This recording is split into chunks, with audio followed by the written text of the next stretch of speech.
حضرت دانیال کی کتاب کا پہلا باب ان کی کہانی کا آغاز کرتا ہے جب بنی اسرائیل بابل کی غلامی میں تھے۔ یہ باب ان مشکل حالات میں دانیال اور ان کے 3 دوستوں کے ایمان اور وفاداری کو نمایاں کرتا ہے۔ حضرت دانیال کی کتاب پہلا باب کا خلاصہ۔ پس منظر اور قیدی بنا کر لے جانا، آیات 1-2۔ باب کا آغاز یہودا کے بادشاہ یہویاقیم کے 3 سال سے ہوتا ہے، جب بابل کا بادشاہ نبوکدنضر یروشلم پر حملہ کرتا ہے اور اسے گھیرے میں لے لیتا ہے۔ خدا یروشلم اور بادشاہ یہویاقیم کو نبوکدنضر کے ہاتھ میں دے دیتا ہے۔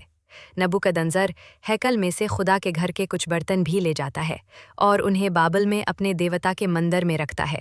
یہودا کی قوم کے زوال اور بابل کی غلامی کا آغاز ہوتا ہے، جو کہ پرانے عہد نامے میں انبیاء کی پیشن گوئیوں کی تکمیل تھی۔ نوجوانوں کا انتخاب، آیات 3-7۔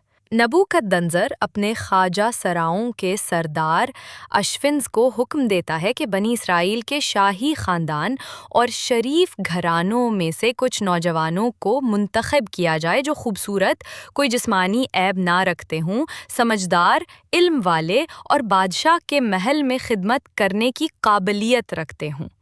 ان کا مقصد ان نوجوانوں کو بابلی علوم اور زبان کی تربیت دینا تھا تاکہ وہ بادشاہ کے دربار میں خدمت کر سکیں۔ دانیل، حنینیاہ، میشائیل اور عزریاہ ان منتخب نوجوانوں میں شامل تھے۔ انہیں بابلی نام دیے گئے، دانیل کو بیلتشدر، حنینیاہ کو سدرک، میشائیل کو میسک اور عزریاہ کو ابدنگو۔ خوراک اور شراب کا امتحان، آیت کا 8-16۔ دانیال نے اپنے دل میں فیصلہ کیا کہ وہ بادشاہ کی مخصوص خوراک اور شراب سے خود کو ناپاک نہیں کرے گا، کیونکہ یہ چیزیں ممکنہ طور پر بتوں کو قربان کی گئی ہوتی تھیں یا یہودی شرعی قوانین کے مطابق پاک نہیں تھیں۔ اس نے خواجہ سراؤں کے سردار سے درخواست کی کہ انہیں صرف سبزیاں اور پانی دیا جائے۔ سردار پہلے تو ہچکچاتا ہے، کیونکہ اسے بادشاہ کے غصے کا خوف تھا کہ کہیں یہ نوجوان کمزور نہ ہو جائیں۔ دانیال درخواست کرتا ہے کہ انہیں 10 دن کے لیے اس غذا پر رکھا جائے اور پھر ان کا موازنہ بادشاہی خوراک کھانے والے دیگر نوجوانوں سے کیا جائے۔ 10 دن کے بعد دانیال اور اس کے ساتھی بادشاہی خوراک کھانے والے تمام نوجوانوں سے زیادہ صحت مند اور توانا نظر آتے ہیں۔ اس کے بعد انہیں صرف سبزیاں اور پانی ملتا رہا۔ حکمت اور دانش، آیدان 17-21۔ خدا نے ان چاروں نوجوانوں کو علم، ہر قسم کی حکمت اور دانش میں مہارت بخشی۔ خاص طور پر دانیال کو تمام خوابوں اور رویاں کو سمجھنے کی قابلیت عطا کی۔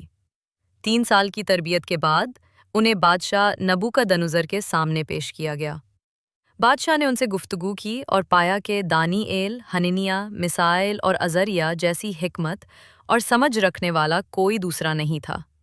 بادشاہ نے انہیں اپنے مملکت کے تمام جادوگروں اور نجومیوں سے 10 گنا بہتر پایا اور وہ بادشاہ کے دربار میں خدمت کرنے لگے۔ دانیال فارس کے بادشاہ خورس سائرس کے پہلے سال تک زندہ رہے۔ یہ باب کتاب دانیال کے باقی حصوں کے لیے بنیاد قائم کرتا ہے، جہاں دانیال اپنی حکمت، نبوتوں اور خدا پر توکل کے ذریعے مختلف بادشاہوں کے دربار میں اہم کردار ادا کرتا ہے۔